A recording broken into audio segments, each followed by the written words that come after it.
Indahnya damainya keluarga yang bahagia, itulah idaman impian setiap insan. Hadirin, 26 Februari 2026, negara kita dikejutkan dengan sebuah kejadian kebakaran di Laut Pahang yang melibatkan seorang ibu, ayah dan 3 lagi anak mereka rentung dalam sebuah kebakaran.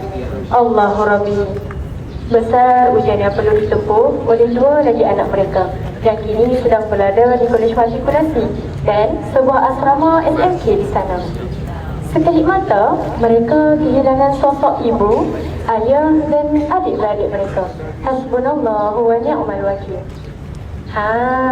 Hari ini saya nak bawa hadirin semua untuk merenung sejenak. Pejamkan mata sekejap. Saya nak semua hadirin bayangkan, Ramadan tahun ni tiada lagi suara ibu yang selalu kejutkan kita sahur. Tiada lagi ketukan lembut di pintu bilik. Dan tiada lagi suara bebelan yang selalu kita rasa mengganggu kita. Jangan buka mata lagi, teruskan pejam.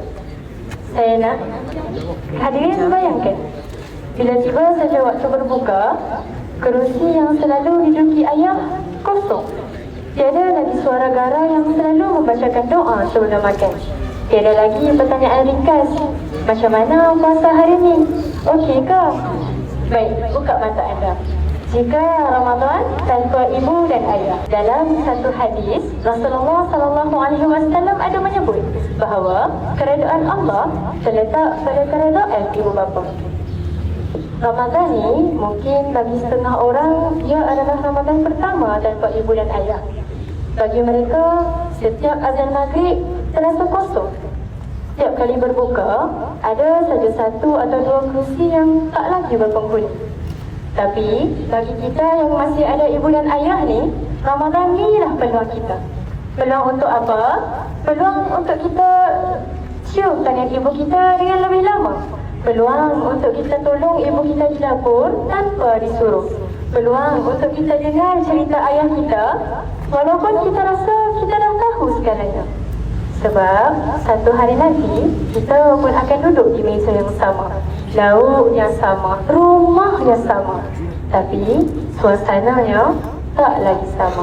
Jangan tunggu kehilangan baru nak menghargai. Kalau hari ini ibu masih membebel, itu tandanya dia masih peduli. Kalaulah hari ini ayah masih menegur, itu tandanya dia masih sayang.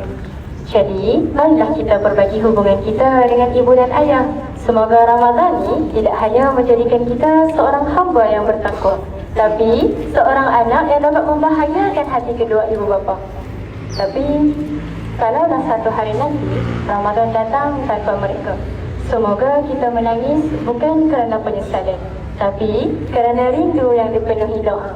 Sekian, wabillahi taufiq wal hidayah. Wassalamualaikum warahmatullahi wabarakatuh.